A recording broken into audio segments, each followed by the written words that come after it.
उत्तर प्रदेश का कानपुर वैसे तो अपने चमड़ा उद्योग व अपने बड़े बड़े इंडस्ट्रियल कारखानों के लिए जाना जाता है, लेकिन चुनावी मौसम में कानपुर शहर का कानपुर सट्टा बाजार हमेशा से सुर्खियों में रहता है।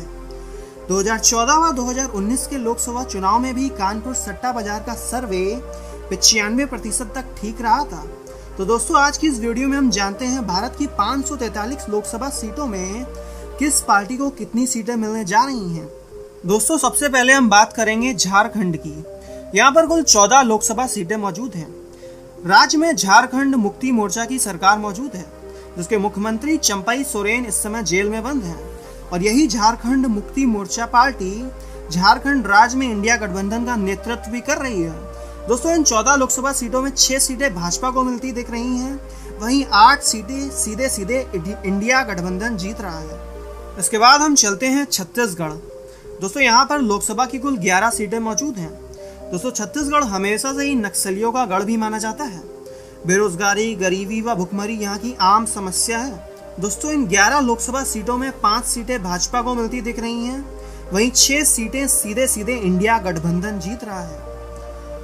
अब छत्तीसगढ़ के बाद हम चलते हैं मध्य प्रदेश, जहाँ पर कुल 29 लोकसभा सीटें मौजूद हैं। दोस्तों, मध्य प्रदेश को भारतीय जनता पार्टी का गढ़ भी कहा जाता है, क्योंकि यहाँ पर राष्ट्रीय सेवा संघ यानी कि आरएसएस की लोगों के बीच जमीनी पकड़ काफी अच्छी मानी जाती है। तो दोस्तों, मध्य प्रदेश की इन 29 लोकसभा सीटों में 20 सीटें भाजपा को मिलती दिख रही हैं, वहीं 9 सीटें सीधे सीधे इंडिया गठबंधन जीत रहा है। मध्य प्रदेश के बाद हम चलते हैं पश्चिम बंगाल। तो दोस्तों, यहाँ पर कुल 42 लोकसभा सीटें मौजूद हैं। इन 42 लोकसभा सीटों में 26 सीटें इंडिया गठबंधन जीत रहा है। तो दोस्तों, वहीं 16 सीटों पर भारतीय जनता पार्टी को मिलती दिख रही हैं। इसके बाद हम चलते हैं महाराष्ट्र। दोस्तों, महाराष्ट्र भारत के सबसे संपन्न राज्यों में से एक है। यहाँ पर कुल 48 लोकसभा सीटें मौजूद हैं। दोस्तों, पहले भारतीय जनता पार्टी का महाराष्ट्र की शिवसेना पार्टी के साथ गठबंधन था, परंतु मुख्यमंत्री बनने की होड़ में वर्तमान मुख्यमंत्री एकनाथ शिंदे ने पार्टी को तोड़कर भाजपा के साथ गठबंधन कर लिया, जिसका खामियाजा कहीं ना कहीं शिवसेना के सुप्रीमो उद्धव ठाकरे को उठाना पड़ा। लेकिन महाराष्ट्र की जनता के बीच गलत संदेश गया, जिसका नुकसान कहीं ना कहीं भारतीय जनता पार्टी को 2024 के लोकसभा के इलेक्शन में उठाना पड़ेगा। तो दोस्तों, महाराष्ट्र की इन 48 लोकसभा सीटों में 15 सीटें भाजपा को मिलती दिख रही हैं, वहीं 30 सीटें इंडिया गठबंधन सीधे सीधे जीत रहा है, वहीं 3 सीटें यहाँ की अन्य पार्टियां भी जीत रही हैं। इसके बाद हम बात करेंगे तेलंगाना की। यहाँ पर कुल लोकसभा की 17 सीटें मौजूद हैं। दोस्तों, तेलंगाना की राजधानी है हैदराबाद, जहां से खुद असरुद्दीन ओवैसी चुनाव लड़ते हैं। दोस्तों, तेलंगाना के अंदर भारतीय जनता पार्टी हमेशा से ही कमजोर मानी जाती है, जिसका खामियाजा भाजपा को इस लोकसभा के चुनाव में भी देखने को मिलेगा। दोस्तों, तेलंगाना की इन 17 लोकसभा सीटों में 7 सीटें भाजपा को मिलती दिख रही हैं, वहीं 10 सीटें सीधे सीधे इंडिया गठबंधन जीत रहा है। तो दोस्तों, तेलंगाना के बाद अब हम चलते हैं केरला में, जहां पर कुल 20 लोकसभा सीटें मौजूद हैं।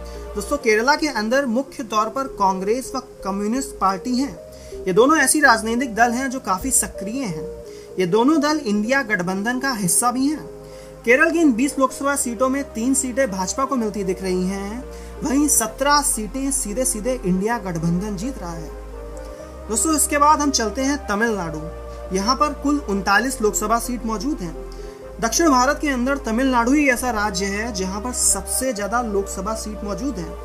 तमिलनाडु की 39 लोकसभा सीटों में 4 भाजपा को मिलती दिख रही हैं, वहीं 35 सीटें सीधे सीधे इंडिया गठबंधन जीत रहा है। इसके बाद हम चलते हैं कर्नाटक।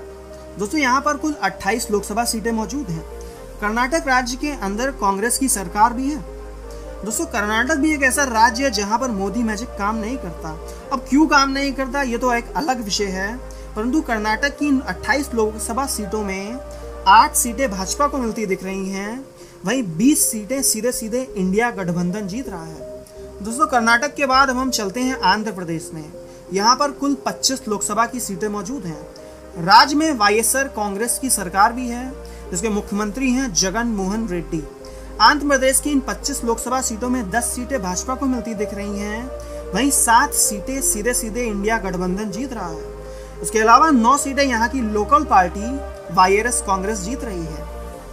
वहीं अब बात कर लेते हैं गोवा की। दोस्तों, गोवा भारत का सबसे छोटा प्रदेश है, जहां पर लोकसभा की कुल 2 सीटें मौजूद हैं।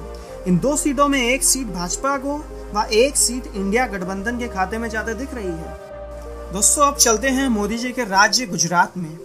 यहाँ पर कुल 26 लोकसभा सीटें मौजूद हैं। 2019 के लोकसभा चुनाव में भारतीय जनता पार्टी ने यहाँ पर 26 की 26 लोकसभा सीटें जीती थी।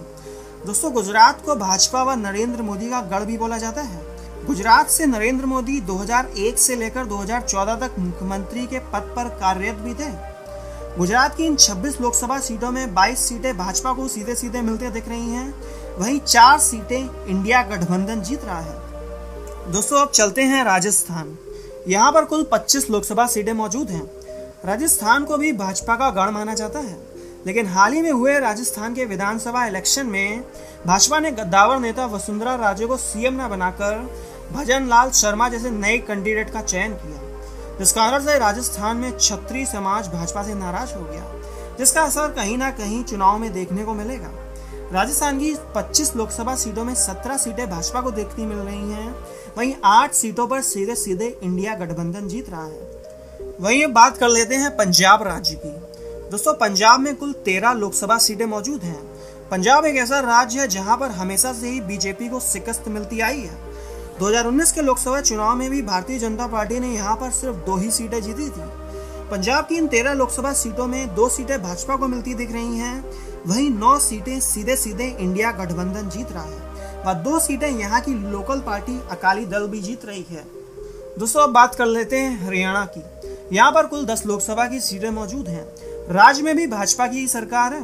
दोस्तों हाल ही में हरियाणा के मुख्यमंत्री मनोहर लाल खट्टर को भाजपा ने हटाकर नए मुख्यमंत्री का चयन किया था, जिसकी नाराजगी साफ साफ हरियाणा के लोगों में देखने को मिलती है। हरियाणा की इन 10 लोकसभा सीटों में 4 सीटें भाजपा को देखने को मिल रही हैं, वहीं 6 सीटों पर सीधे सीधे इंडिया गठबंधन जीत रहा है।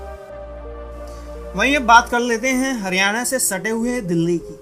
यहाँ पर कुल 7 लोकसभा सीटें मौजूद हैं, जिसमें से एक सीट पर कन्हैया कुमार इंडिया गठबंधन से मनोज तिवारी के खिलाफ चुनाव लड़ रहे हैं। दिल्ली की इन 7 लोकसभा सीटों में 4 सीटें भाजपा को मिलती दिख रही हैं, वहीं 3 सीटें सीधे सीधे इंडिया गठबंधन जीत रहा है। तो दोस्तों अब बात कर लेते हैं भारत के सबसे ज्यादा लोकसभा सीट वाले राज्य उत्तर प्रदेश की, जहां पर कुल 80 लोकसभा सीट मौजूद हैं। दोस्तों यूपी भारत की राजनीति में हमेशा एक अहम राज्य रहा है। कहते हैं कि प्रधानमंत्री की कुर्सी का रास्ता हमेशा यूपी से ही होकर जाता है।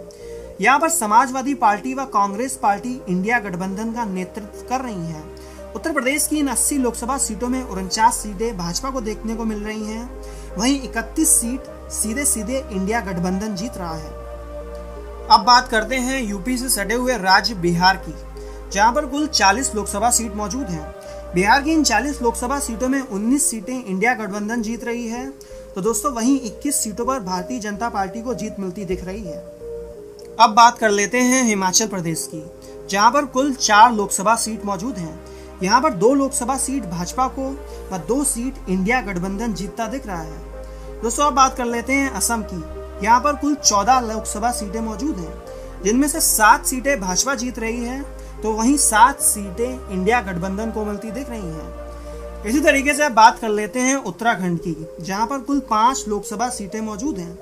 2019 के चुनाव में 5 की 5 सीटें भारतीय जनता पार्टी ने जीती थी, लेकिन इस बार 3 सीटें भाजपा जीत रही है, तो वहीं 2 सीटें इंडिया गठबंधन के हाथ में आएंगी। उत्तराखंड के बाद चलते हैं उड़ीसा। यहाँ पर कुल 21 लोकसभा सीटें मौजूद हैं। दोस्तों उड़ीसा में भाजपा 5 लोकसभा सीटें जीत रही है, तो वहीं 6 सीटें इंडिया गठबंधन को मिल सकती हैं। इसके अलावा 10 लोकसभा सीटें यहाँ की लोकल पार्टी बीजू जनता दल जीत रही है। इसी तरीके से आप जम्मू कश्मीर को भी देख लेते हैं, तो यहाँ पर कुल 6 लोकसभा की सीटें मौजूद हैं, जिसमें 2 सीटें भारतीय जनता पार्टी जीत रही है, तो वहीं 4 सीटें सीधे सीधे इंडिया गठबंधन जीत रहा है। इसके बाद बात कर लेते हैं सिक्किम की, जहां पर 1 लोकसभा सीट है जो भाजपा के खाते में जाती दिख रही है। इसके बाद हम बात कर लेते हैं मेघालय की, जहां पर 2 लोकसभा की सीटें मौजूद हैं, जिसमें 1 सीट भाजपा को व 1 सीट इंडिया गठबंधन को जाती दिख रही है। अब बात कर लेते हैं अरुणाचल प्रदेश की, जहां पर भी 2 लोकसभा की सीटें मौजूद हैं, जिसमें से 1 सीट भाजपा को व 1 सीट इंडिया गठबंधन को जाती दिख रही है। इसके बाद हम बात कर लेते हैं नागालैंड की, जहां पर 1 लोकसभा सीट है जो इंडिया गठबंधन के खाते में जाती दिख रही है। नागालैंड के बाद हम बात कर लेते हैं मणिपुर की, जहां पर 2 लोकसभा सीटें मौजूद हैं। मणिपुर की ये दोनों सीटें इंडिया गठबंधन के खाते में जाती दिख रही हैं। अब हम बात करेंगे त्रिपुरा की, जहां पर 2 लोकसभा की सीटें मौजूद हैं, जिसमें से एक सीट भाजपा को मिलती दिख रही है, तो वहीं एक सीट इंडिया गठबंधन जीत रहा है। दोस्तों, इसके बाद हम बात कर लेते हैं अंडमान निकोबार की, जहां पर 1 लोकसभा की सीट मौजूद है। ये 1 लोकसभा की सीट इंडिया गठबंधन के खाते में जाती दिख रही है। वहीं अंडमान निकोबार के बाद हम बात करेंगे लक्षद्वीप की, जहां पर भी 1 लोकसभा सीट मौजूद है, जो कि इंडिया गठबंधन के खाते में जाती दिख रही है। लक्षद्वीप के बाद हम चलेंगे दादर नगर हवेली, जहां पर लोकसभा की कुल 2 सीटें मौजूद हैं, जिनमें से एक सीट भाजपा को और एक सीट इंडिया गठबंधन को जाती दिख रही है। दादर नगर हवेली के बाद हम चलेंगे चंडीगढ़, जहां पर कुल 1 लोकसभा की सीट मौजूद है, जो कि इंडिया गठबंधन के खाते में जाती दिख रही है। तो दोस्तों, अंत में अगर हम कुल मिलाकर देखें तो कुल 543 लोकसभा सीट मौजूद हैं, जिसमें 244 सीट भाजपा को मिलती दिख रही है, तो वहीं 280 सीट इंडिया गठबंधन जीत रहा है और इसके अलावा 19 सीटें अन्य पार्टियों को देखने को मिल रही हैं। ये वीडियो आपको कैसा लगा, ये आप हमको कमेंट में एक बार जरूर बताएं। वीडियो देखने के लिए आपका बहुत बहुत धन्यवाद।